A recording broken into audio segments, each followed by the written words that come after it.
사도행전 11장 19절부터 30절까지 말씀입니다. 사도행전 11장 19절부터 마지막 절까지 말씀입니다. 신약성경 207쪽입니다. 사도행전 11장 19절부터 30절까지 저와 여러분이 한 절씩 교독하십니다.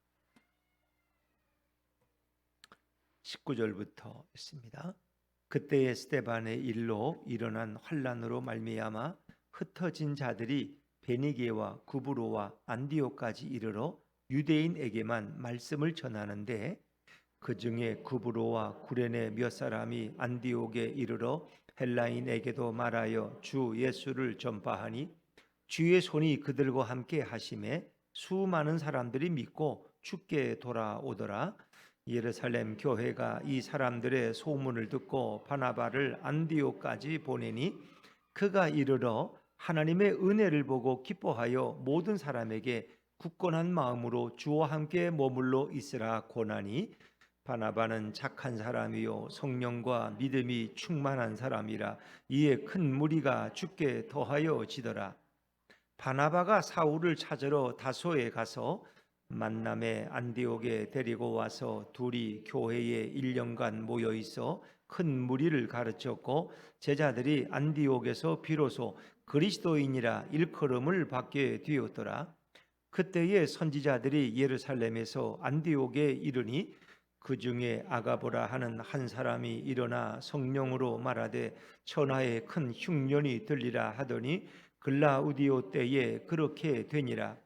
제자들이 각각 그 힘대로 유대에 사는 형제들에게 부조를 보내기로 작정하고 이를 실행하여 바나바와 사울의 손으로 장로들에게 보내니라. 아멘.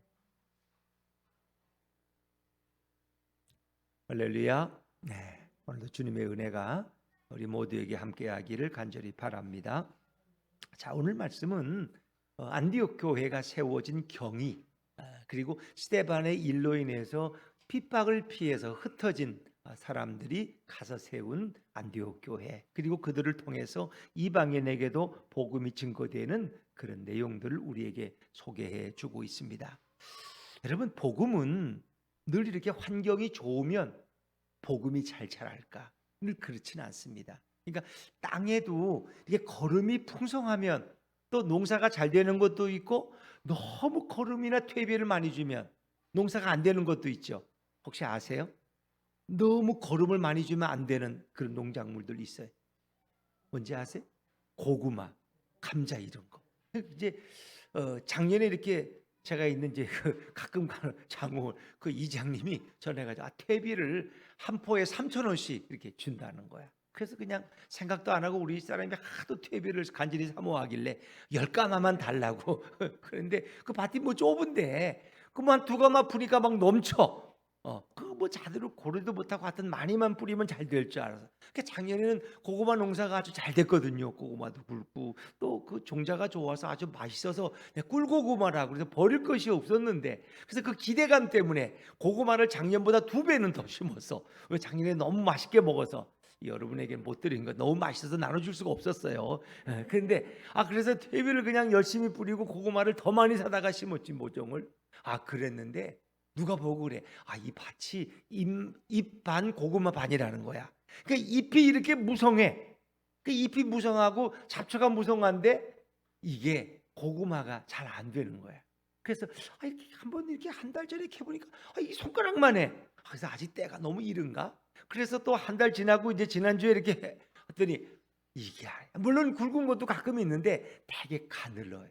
그러니까 잎은 막 무성해 넘쳐. 그래서 내 생각하면서 이 이파리는 저 김조혜 고사님 좋아하겠다. 이거 가지고 반찬 만들어 그나 드렸으면. 근데 잎 하는 게 보도 근데 고구마는 너무 농사가 좀 안 좋은 거야. 그래서 이게 밭에 영양물이 많으면 안 되는구나. 너무 환경이 좋으면 이게 다 잎사귀로 영양이 가가지고 뿌리로 안 가는 거야. 이게 참 사람의 생각하고 바른 거예요, 여러분. 근데 복음이라는 것도 그래요. 우리가 뭐 하면 가정이 편하고 직장생활 편하고 돈도 잘 벌고 잘하면 신앙생활 감사해 더 잘할 것 같지? 안 그래요. 관심은 차나 좀 바꿔볼까? 좀 어디 또 놀러 갈 데 없나? 또 어디 뭐 더 좋은 거 좀 오지 유행하는 뭐 이런 데 관심이 있지. 이게 주님을 위해서 내가 이렇게 복을 받았으니까 더 내가 봉사 이런 생각이 안 든다는 거예요. 또 기도는 그 힘든 사람이 하는 거지. 우리 같이 편안하고 복 받은 사람들이 왜 기도를 해? 그건 어려운 사람들이 하는 거야. 기도 시간도 줄고 점점 세상에 관심을 더 갖게 된다는 거죠. 근데 초대교회 원리가 그래요. 순탄한 환경이나 고난이 없는 가운데 성장할 거라고 기대하지만 그렇지 않다는 것입니다.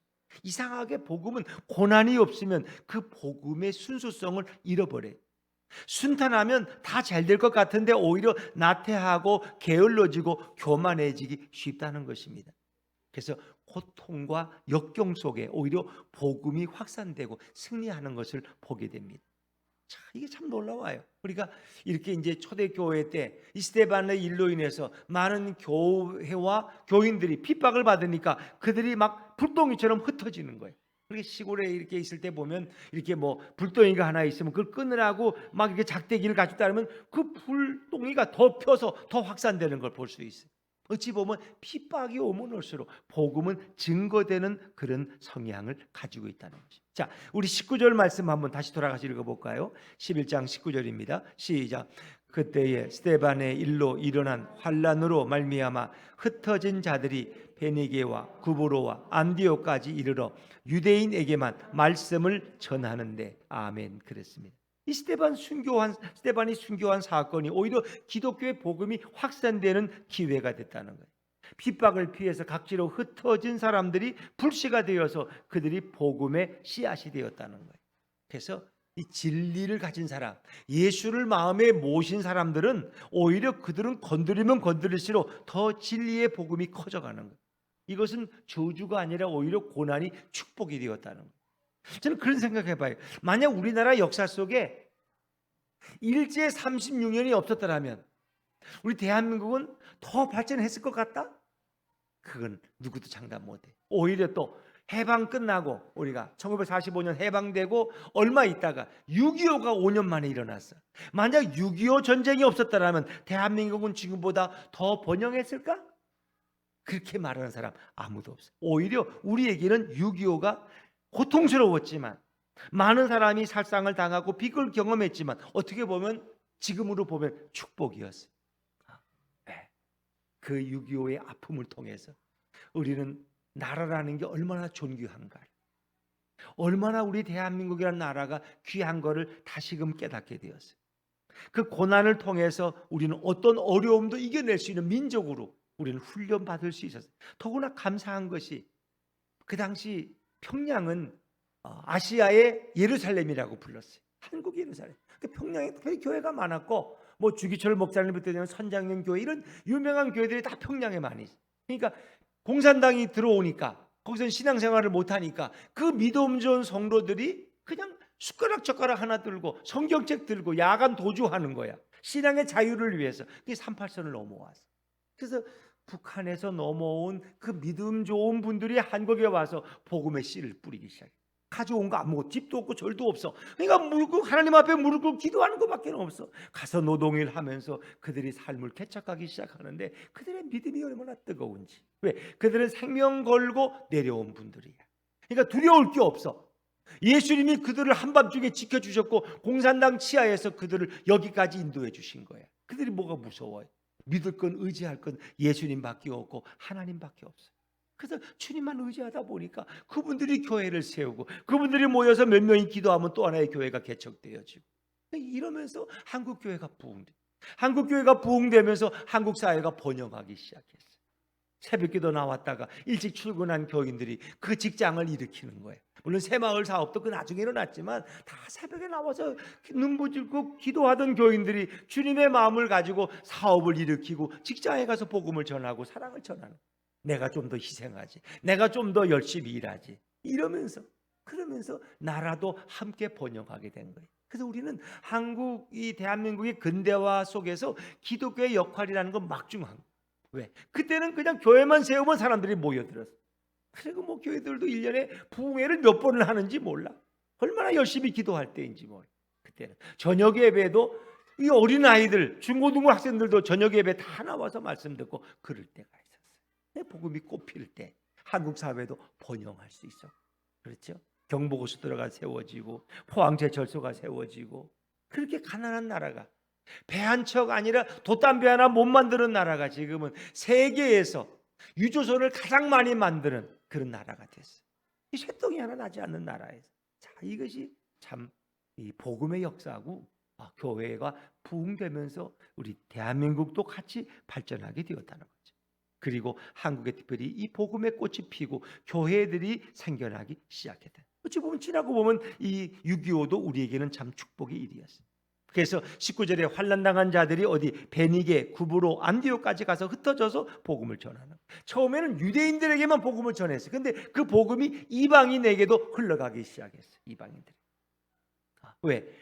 베드로가 고넬료의 집에 가서 복음을 전했거든. 사도행전 10장에 보면. 이제 그러면서 이방인들에게까지 가서 헬라인에게도 복음을 전하기 시작했어요. 자, 우리 20절 말씀으로 한번 읽어볼까요? 20절입니다. 시작. 그 중에 구브로와 구레네 몇 사람이 안디옥에 이르러 헬라인에게도 말하여 주 예수를 전파하니. 이 헬라인들이라는 건 다 이건 이방인들이야. 이방인들에게도 복음이 전하기 시작했어요. 그렇게 하면서 교회는 함께, 안디옥 교회는 든든히 세워지고 복음은 불꽃같이 전달되기 시작했어요. 자, 여러분, 오늘날에도 교회 안에 이런 몇 가지 의논이 있어요. 제가 전에 섬기던 교회에서도 그런 거 주장하는 또 이렇게 교회 평신도 지도자들도 있어요. 목사님, 꼭 왜 해외까지 비행기 타고 가서 복음 전해야 됩니까? 여기 저 대한민국에도 교회가 없는 지역도 있고 또 아직 믿지 않는 사람들, 가난한 사람들도 많은데 거기 가서 복음 전하고 그러지 왜 꼭 비행기 타고 해외까지 가 사치스럽게 그렇게 합니까? 목사님 가시면 또 비행기 값 들고, 청년들 간다면 또 교회에서 반 대주고, 왜 헌금을 그런 데 쓰십니까? 이렇게 주장하는 분들, 어찌 보면 맞는 것도 같은데 그 맞는 건 아니에요. 그런가 하면 어떤 분들은 반대 주장. 우리나라에서도 복음이 증거되고 여기도 안 믿는 분들이 있으니까 복음이 증거되지만 동시에 주님은 우리로 하여금 땅끝까지 가서 복음을 전하라고 했습니다. 사도행전 1장 말씀을 기억해 보십시오. 그렇죠? 오직 성령이 임하면 너희가 권능을 받고 예루살렘과 온 유대와 어디죠? 사마리아와 땅끝까지 가서 복음의 증인이 되라. 우리는 주님의 명령에 순종하는 겁니다. 그래서 우리 교회도 뭐 넉넉치 않지만 여기에도 아직 복음 전할 사람들은 또 우리가 국내에서도 선교하지만 해외까지 가서, 왜? 그들에게 복음을 전하지 않으면 그들은 누가 복음을 전합니까? 우리가 가서 복음 전해야 돼. 이렇게 해서 그것을 병행하자고 하는 그런 분들도 많이 있습니다. 여러분, 이런 놀라운 주님의 명령이 여기저기서 이제 이런 무명의 그리스도인들을 통해서 전국으로 뻗어가기 시작하고, 그리고 안디옥이라는 놀라운 교회가 이 땅에 탄생되게 되는 것입니다. 자, 그런데 하나님이 어떻게 그 첫 세운 안디옥 교회를 축복하셨는지 한번 보시죠. 21절입니다. 21절 시작. 주의 손이 그들과 함께 하심에 수많은 사람들이 믿고 주께 돌아오더라. 아멘. 주의 손이 그들과 함께 하셨다. 그리고 많은 영혼들이 예수님께로 돌아왔어요. 주님의 손이 일하기 시작했다는 거예요. 어제 아침인가 우리가 말씀을 이사야서 이렇게 전할 때도 거기 그런 말씀이 있어요. 이제 내가 자리에서 일어나서 내가 이제 나를 높이며 내가 이제 이건 하나님이 보좌에서 일어나서 일하기 시작하는 거예요.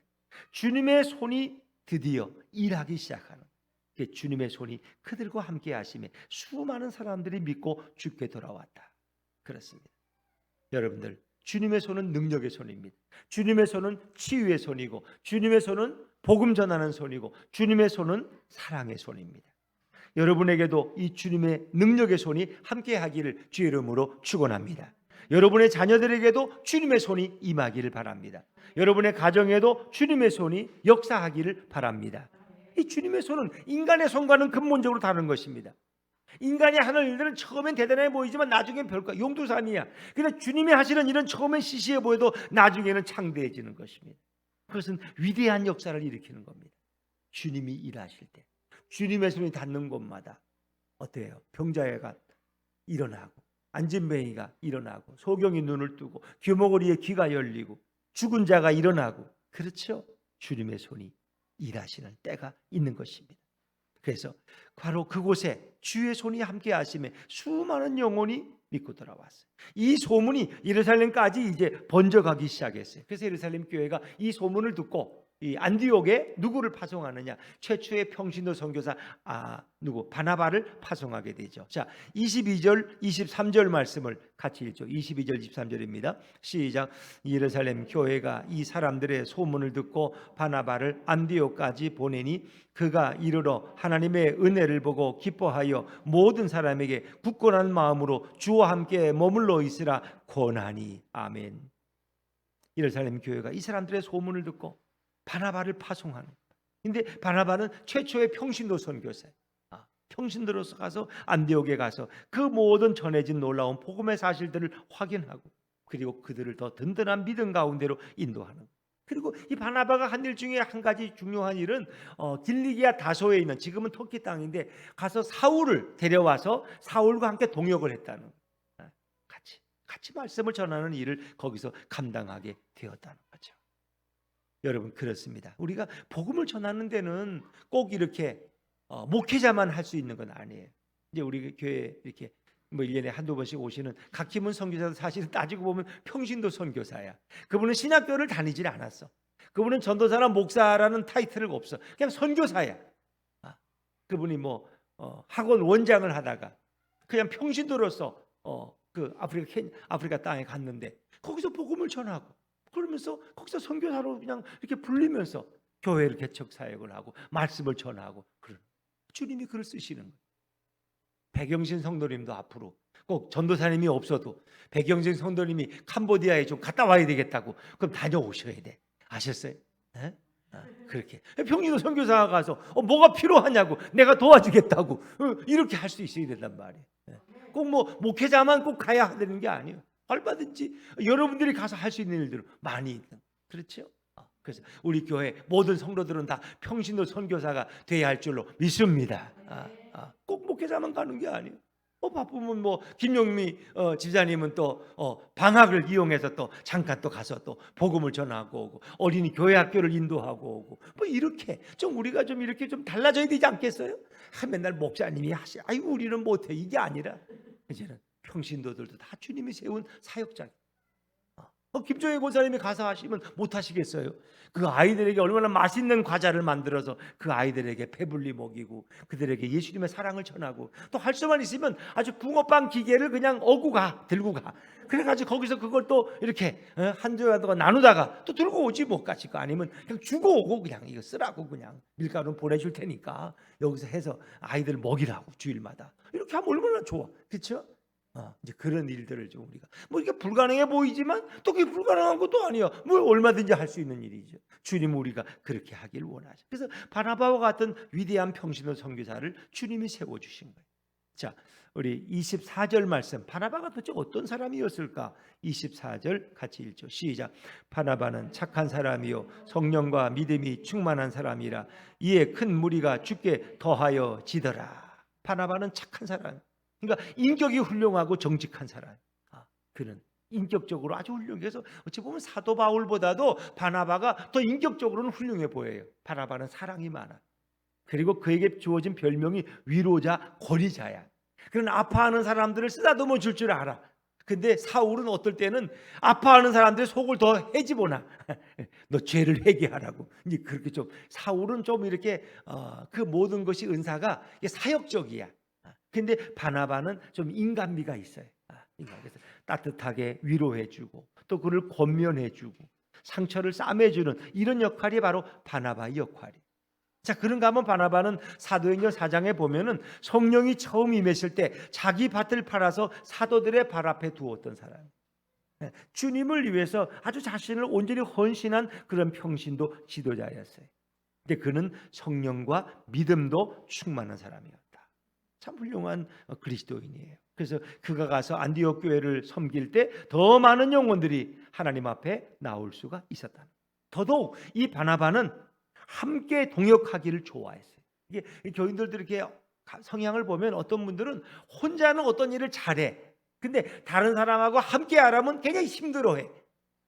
힘들어요. 이제 그래서 우리는 함께 일하는 법도 좀 배워야 돼. 그래서 내가 좀 양보하고 저 사람 의견도 존중히 여기고, 이것도 우리가 함께 일하는 법을 배워야 돼. 또 제가 이 과거에 섬기던 교회에서 보면은 어떤 분은 그래요. 뭐 이렇게 1년이 돼서 이제 재직 부장을 임명할 때 보면 누가 그래. 그 아무개 집사는 딴 거는 안 하겠다 그러고요. 교회 학교 부장을 시켜주면 하겠다 그런데. 근데 부장할 사람은 세 사람이야. 근데 열심히 할 사람인데 그 사람은 아무것도 안 해. 근데 자기는 부장을 꼭 해보고 싶대. 그러니까 이거 할 만한 적절한 사람들을 치워버리고 이 사람을 또 시키려니까 그것도 또 안 맞는 거고. 근데 이렇게 조건을 다는 분들이 있어. 나는 꼭 이것만 하고 딴 건 못한다. 이거는 좋은 게 아니라는 거야. 주님이 뭘 시켜도 우리는 기쁘게 할 수 있어야지. 나는 꼭 요것만 하고 딴 거는 나는 안 한다. 이건 아니라는 거야. 왜? 주님의 일은 우리가 무엇이든지 할 수 있는 거예요. 그렇지 않습니까? 그래서 오늘 바나바는 사울과 함께 데려와서 사울과 함께 이 일을 즐겁게 섬기고, 그래서 교회는 더 아름답고 든든하게 세워지게 되고 드디어 안디옥 교회가 탄생되어지는 거예요. 그리고 안디옥 교회에 붙여진 이름이 있어요. 자, 우리 26절 말씀 읽어볼까요? 26절입니다. 25절, 26절 같이 읽죠. 25절, 26절 시작. 바나바가 사울을 찾으러 다소에 가서 만남에 안디옥에 데리고 와서 둘이 교회에 1년간 모여 있어 큰 무리를 가르쳤고 제자들이 안디옥에서 비로소 그리스도인이라 일컬음을 받게 되었더라. 아멘. 자, 거기서 안디옥이라는 데서 처음으로 별명이 생겼는데 그 별명이 뭐예요? 그리스도인, 크리스찬. 그리스도를 닮은 사람이에요. 그리스도처럼 살아가는 사람. 여러분에게 주어진 별명이 크리스찬이에요. 크리스찬. 크리스찬. 이제 그런 말을 요즘에 이제 이렇게 세상 사람들이 이렇게 예수님을 열심히 믿는 사람들을 뭐라고 불러요? 예수쟁이. 저 예수쟁이 좀 보라고. 또 아침 먹고 또 교회 간다고. 새벽에도 갔다 왔는데 또 아침 먹고 또 가. 또 뭐 성경 공부하러 간다고. 또 오후에는 청소하러 간다고 또 그러고 저녁엔 저녁 기도하러 간다. 아이고 저 예수쟁이는 언제 집안일을 할까? 걱정도 팔자야. 그래도 예수 믿는 사람들은 다 해. 다 해. 근데 제가 전에 섬기던 교회에는 이 계단이 지금은 이제 예배당을 이렇게 산을 허물어서 바로 1층부터 이제 올라가게 엘리베이터 나와서 그렇지만 예전에는 그 계단이 교회 본당에 들어가려면 꼭 80계단이야. 근데 이제 교인들 권사님들이 하루에 아침에 새벽기도 한번 왔다 가지, 오전에 또 여신도 모임 왔다 가지, 또 뭐 저녁에 또 저녁 예배 나오지. 그럼 3번 4번 왔다 갔다 하는 거예요.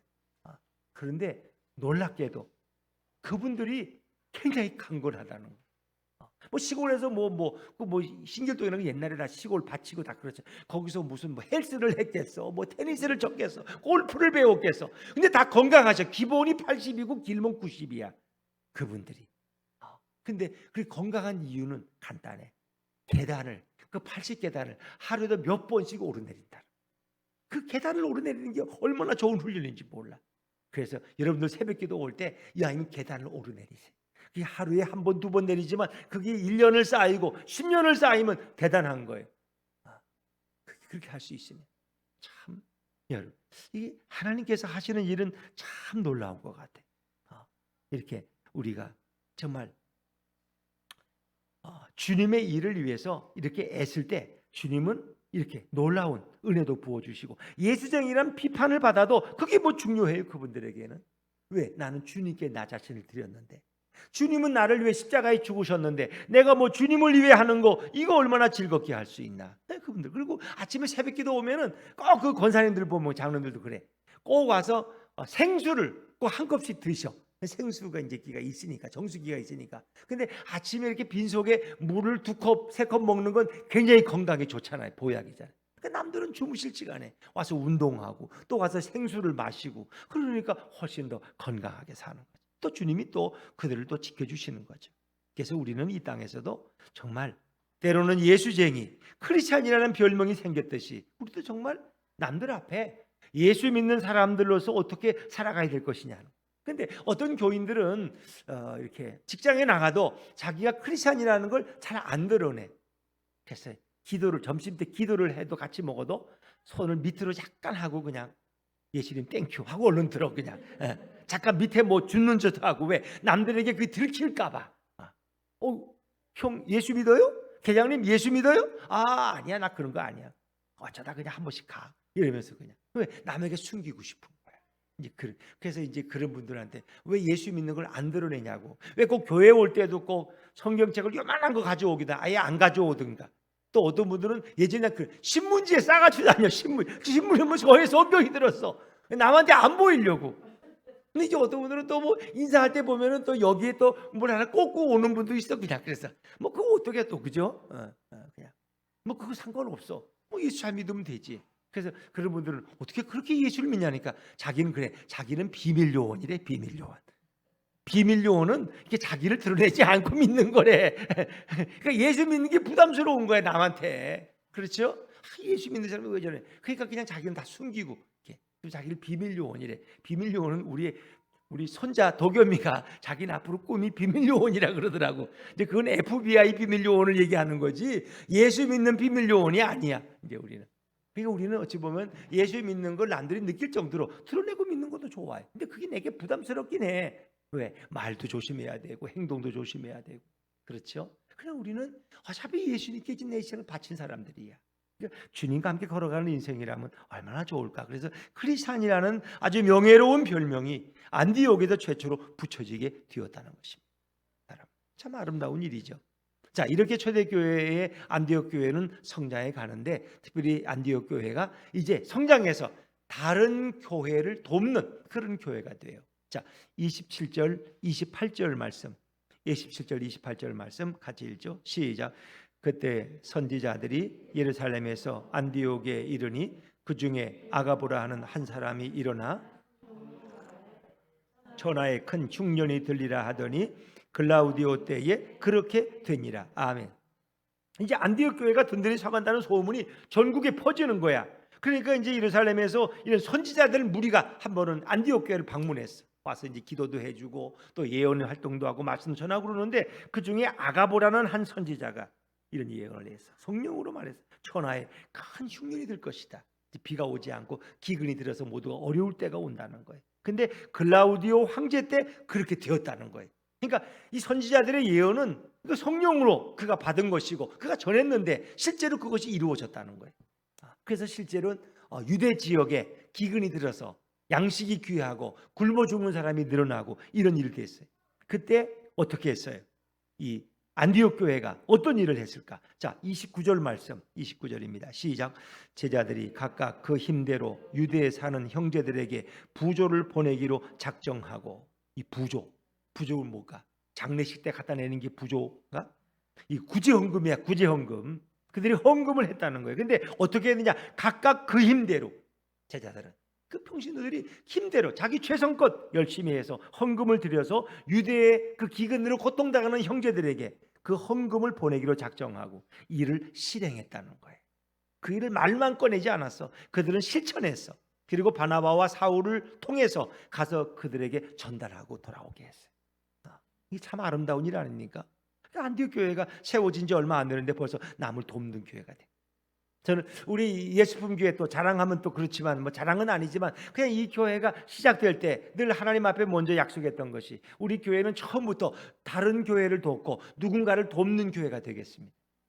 그래서 우리 교회는 처음 개척한 그날부터 뭐 액수가 많지는 않지만 또 몇 군데 아니지만 처음에는 한 달에 한 3, 40만 원, 4, 50만 원씩이라도 이렇게 시작을 했어요. 그들이 그게 하나님이 저는 축복하시니까 이제 100만 원이 넘고 지금은 이제 152만 원인가 정확하게 매달 이렇게 한 13-14군데 이렇게 기관이나 선교사님이나 또 농어촌 교회를 도울 수 있다는 게 너무 감사하고 또 한 번도 우리가 뭐 이 하루 날짜를 늦췄다든가 또 빼먹었다든가 돈이 없어서 또 한 주를 미뤘다든가 그런 적은 한 번도 없어요. 그래서 내년에는 또 하나님이 허락하시면 또 한두 군데를 더 추가해서 우리가 하고 또 그 가운데서도 절기헌금을 이렇게 어려운 교회를 또 보내드리고 또 중간중간에도 어려운 교회에 또 요청이 오면은 또 우리가 이렇게 50만 원, 100만 원이고 또 그렇게 여유가 있을 때 보내드려서 이렇게 하는데 정말 그것은 우리 교회의 감사한 조건이에요. 우리도 아직 개척교회이지만 또 다른 우리보다 어려운 교회들을 도울 수 있다는 것은 얼마나 좋은 일이냐. 그것은 안디옥 교회 성도들이 힘있게 최선을 다해서 선교해 각각 그 힘대로 제각기. 그래서 헌금하는 것은 뭐예요? 힘 있는 대로 또 최선을 다해서 하는 것이 중요하다. 근데 이제 헌금을 할 때는 주의할 것이 있어요, 여러분. 지나치게 부담이 되게 하지는 말라는 거예요. 헌금하고 막 부부싸움을 한다든가 그런 일은 하지 말라는 거예요. 부부싸움을 하지 마시고 아예 헌금을 하지 마. 싸우려면은. 그 헌금은 편안하게 하시라. 기쁨으로 하시라.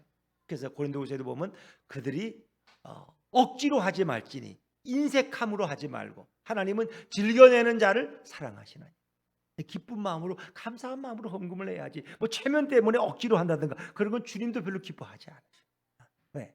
결국 그것은 물론 성도들의 손을 통해서 헌금을 통해서 우리가 선교하고 교회가 운영되지만 그 모든 것을 공급하시는 분은 누구야? 예수님이고 하나님이 이건 채우시는 거고. 또 저는 그래요. 뭐 헌금이 또 줄으면 또 교회가 뭐 우리가 힘 있는 데까지만 하고 그 이상은 못 하는 거죠. 또 뭐 직원들 사례비를 또 줄일 방법도 있고 또 어려우면 또 그렇게도 맞춰 나가야지. 그 뭐 그게 하는 거지. 꼭 그렇게 해야 된다는 법은 없어요. 그래서 빚내서까지 헌금할 필요는 없다. 그러니까 또 하나님이 이렇게 또 불황도 오고 어려우니까 또 김영민 씨아님을 또 이렇게 파트 교사에서 전교사가 돼서 11조를 얼마나 해도 더 하도록 또 그렇게 만드시는지도 모르잖아. 그게 또. 그래. 자, 여러분, 하여튼 헌금에는 가능한 부담을 갖지 말라는 거예요. 저는 신앙생활하면 잘 가는 게 헌금이야. 헌금. 그것 때문에 그 11조를 내도 좋고 또 11조를 못 낸다고 너무 부담스러워하지 말라는 거예요. 그렇다고 제가 11조를 위한 축복 기도를 또 안 할 수는 없잖아. 그러나 11조를 안 한다고 내가 따로 만나자 그러고 또 불러 세워서 왜 당신은 11조를 안 하냐 이렇게 하진 않아. 그건 자기 마음에 주님이 감동을 주실 때 하는 거고 억지로. 그래서 우리 교회는 목회 철학이 전도나 기도나 헌금을 절대로 강요하지 않는다. 헌금 때문에 시험는 사람이 너무 많아. 제가 목회하던 교회에서도 그때 제가 오늘 헌금 설교를 했어. 근데 새신자가 안 나와. 그래서 왜 안 나오냐고 부목사님이 목사님이 지난주에 헌금 설교했잖아요. 그래서 안 나오는 거래. 그래서 자기가 뭐 일주일밖에 안 된 사람이 헌금에 부담 가질 게 뭐 있냐. 그래도 부담을 갖는다는 거예요. 그분들은 뭐 교회 나온 지 한 달도 안 되는 사람 병신도가 무슨 11조를 못 내서 무슨 부담 가질 게 뭐 있어. 그건 우리 재직들 얘기지. 근데 그분은 부담이 돼요. 그 마음이 너무 깨끗해서 그래. 그래서 내가 그다음부터는 가령 헌금 설교를 안 해. 왜? 헌금 설교하면 또 어떤 영혼이 또 다칠까 봐. 헌금보다 더 중요한 것은 우리가 예수를 잘 믿고 구원받는 거야. 구원받는 게 중요하고 또 주님이 축복해 주시고 또 형편이 되고 내가 기쁘게 헌금할 수 있으면 또 감사 헌금을 드리면 되고 주일 헌금을 드리면 되는 것이지. 뭐 그걸 못한다고 그냥 너무 부담스러워가지고 그냥 그럴 필요는 하지 말라. 왜? 예수 믿는 게 더 중요하다. 교회는 헌금이 좀 줄면 또 선교를 좀 줄이면 되고 사례비를 좀 줄이면 되고 하던 일을 좀 줄이면 되지. 뭐 그것 때문에 그렇게 닥달할 게 뭐 있냐는 거예요. 그러니까 너무 거기에 돈 때문에 세상에서도 돈 하는데 교회 와서도 돈 하지 말자는 거죠. 뭐 우리가 없으면 좀 덜 먹으면 되고. 저 김밥 3,000원짜리 너무 비싸면 1,500원짜리 반만 나눠주면 되지. 그러면 안 그래? 그렇잖아요. 뭘 그렇게 걱정하냐는 거예요. 형편에 맞게 살면 되지. 그렇죠. 그래서 헌금에는 부담 갖지 말자. 그러나 주님이 또 그를 축복하시면 또 넘치도록 또 그가 채워주셔서 너무 고마워서 하나님 앞에 헌금을 드리면 더 감사한 것이. 그러나 그 모든 것을 공급하시는 분은 주님이시라는 거예요. 그래서 어떤 영혼도 헌금 때문에 말씀 들을 때 딴 생각이 나고 헌금 때문에 체면 때문에 내가 이거 해야 되는데 못해서 어떻게 창피해 이렇게 하지 말라는 거예요. 예수 안 믿는 게 창피한 것이고 예수님 앞에 우리가 예배를 잘못 드리는 게 창피한 것이지 헌금을 못한 게 창피한 건 아니라. 이거는 되게 헌금 잘하는 분들은 앉혀놓고 내가 하는 얘기지 헌금 때문에 부담 갖는 분들은 수협에 오지도 안 했던 그런 분들은. 그러나 그분들이 듣든지 안 듣든지 우리 예수품 교회는 헌금의 부담을 갖지 말자는. 또 전도를 못한다고 또 뭐 이렇게 죄인이라고 너무 그러지도 마라. 때가 되면 또 여러분들도 다 하나님의 능력 주시면 또 할 때가 올 거예요. 그렇습니다. 자, 그래서 우리가 정말 예수님의 이름으로 이제 구제해야 돼. 그래서 너무 구제할 때도 이거 꼭 예수품 교회가 하는 거라고 이름 써가지고 말이야. 교회를 나오려면 예수품 교회로 나오시라고 이렇게 할 필요가 없다는 거예요. 주님이 주신 거 가지고 우리가 하는데 주님이 영광 받으시면 되고 이거 예수님이 주시는 거면 되지. 꼭 예수품 교회가 줘야 되냔 말이야. 그러니까 이 모든 것은 주님이 영광을 받도록 하자는 것입니다.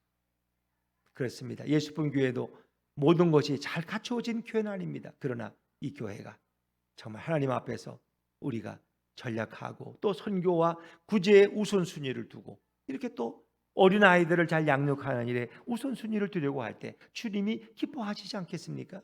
그래서 안디옥 교회는 어찌 보면 선교보다 구제를 먼저 한 교회예요.